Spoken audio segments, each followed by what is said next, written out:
안녕하세요. 반갑습니다. 말씀을 사모하는 여러분, 말씀을 읽을 때 하나님의 마음이 내 안에, 내 생각 가운데 일어나게 되고 그 생각을 붙잡고 살아가는 것이 하나님과 동행하는 것인 줄로 믿습니다. 오늘도 말씀을 들으면서 주의 마음을 품는 저와 여러분 되기를 바랍니다.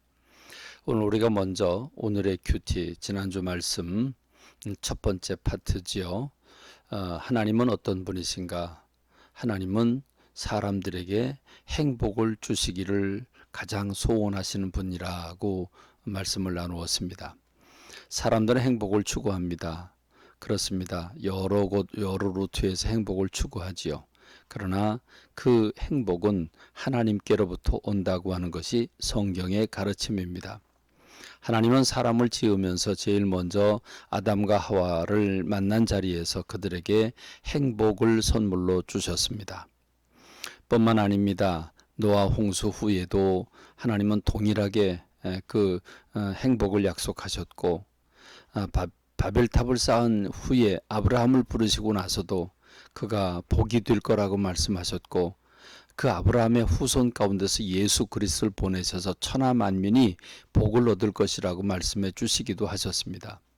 그리고 예수님이 이 땅에 오셔서 첫 번째 하신 말씀, 그것은 바로 회개하라, 천국이 가까이 왔느니라.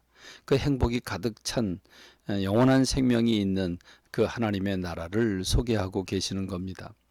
그러므로 주님께 다가가고 주님의 마음을 품을 때 진정한 행복이 임할 것입니다.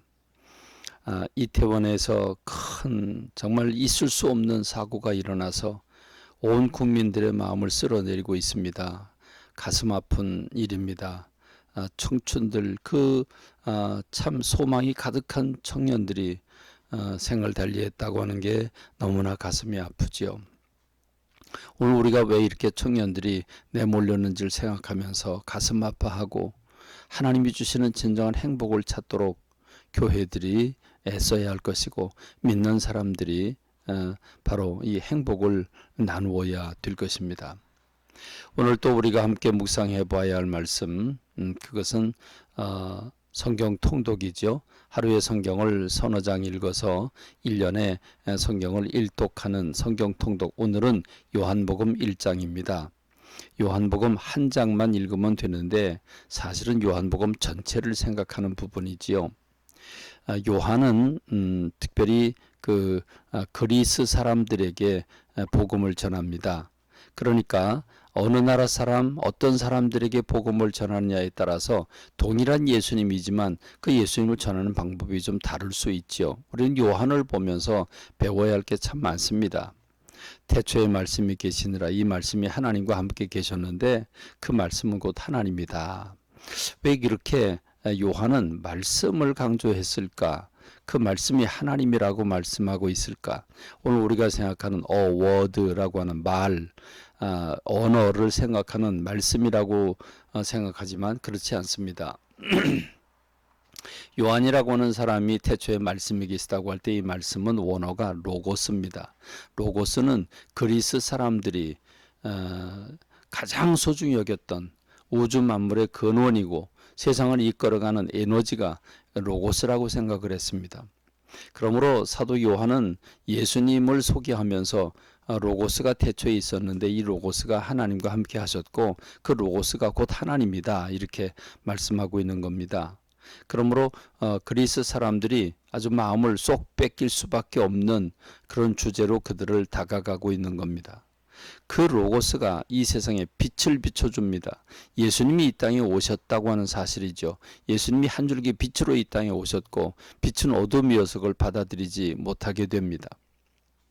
하나님은 이 빛을 받아들이기 위해서 세례 요한을 먼저 보내서 요단강에서 사람들에게 죄를 회개하고 그들에게 천국을 소개하고 세례를 받았고 하나님의 말씀 예수 그리스도를 영접하기 위한 준비를 갖추게 하는 것이 세례 요한입니다. 이 세례 요한은 자기 정체감이 분명했습니다. 유대인들은 메시아가 오기를 간절히 기대했는데 광야에서 메뚜기와 석청을 먹으면서 낙타토롯을 입으면서 그 가죽띠를 띠면서 외치는 그 세례 요한을 보고 그가 그리스도인 줄 알았습니다. 그래서 당신이 그리스도냐? 그러니까 나는 그리스도가 아니라고 말하죠. 이 세례 요한은 이렇게 얘기를 합니다. 나는 광야에서 외치는 자의 소리다 그럽니다. 나는 소리다 그 말이죠. 여러분 이게 영어 성경을 보면 I am voice 그랬습니다. I am the voice 그랬습니다. 여러분 이 voice라고 하는 거 나는 음성일 뿐이라는 거죠. 난 목소리에 불과하다는 거죠. 그는 이렇게 말합니다. 나는 예수 그리스도의 신발끈을 풀기도 감당치 못합니다 라고 말하죠. 세례 요한은 예수님을 세상 죄를 지고 가는 하나님의 어린 양이라고 규명을 합니다. 베드로의 형제 안드레와 요한이 세례 요한이 예수님은 하나님의 어린 양이라고 한 얘기를 듣고 예수님을 따라갑니다. 그리고 하루를 그와 함께 지내면서 그가 메시아임을 발견합니다.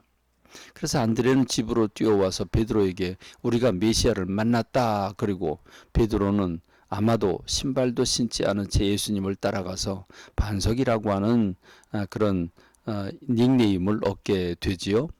그런가 하면 빌립이라고 하는 사람은 예수 그리스도의 제자가 된 뒤 친구인 나다나엘을 찾아가서 메시아를 만났다고 소개를 합니다.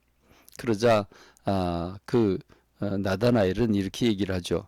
야, 나사렛에서 무슨 선한 게 날 수 있겠느냐? 그랬더니 빌립은 와 봐라 라고 얘기를 합니다. 네가 와서 직접 보면 될 거 아니냐 라고 말합니다. 여기서 우리는 두 가지의 전도 방법을 발견하죠. 베드로의 형제 안드레는 자기 형제 베드로를 찾아가서 우리가 메시아를 만났다라고 말함으로써 내가 만난 메시아를 전하는 그런 베드로를 봅니다. 그러면 빌립이라고 하는 사람은 내가 만난 그 메시아를 전했지만 그가 받아들이지 않자 내가 직접 와서 보면 알 것이라고 말하고 그래서 옵니다. 그래서 그가 구원을 받게 되지요. 여러분 요한복음 1장은 아주 색다른 방법으로 예수 그리스도를 소개합니다. 그래서 이 요한복음은 마태, 마가, 누가복음과 좀 분리가 되지요. 이것을 우리가 생각하면 우리가 전하는 사람, 우리가 복음을 받는 사람이 누구냐에 따라서 그 사람에게 맞추어서 예수 그리스도를 다양하게 소개할 수 있다는 사실을 말씀하고 있습니다. 그렇습니다. 이 세상을 밝히기 위해서 빛으로 예수님이 이 땅에 오셨습니다. 오늘 저와 여러분들이 그 빛을 받아들일 때 영접하는 자고 그 이름을 믿는 자들에게 하나님의 자녀가 되는 권세를 주신다고 했으니 예수 그리스도를 영접하고 하나님의 자녀가 되시기를 바랍니다. 감사합니다. 말씀을 맺겠습니다.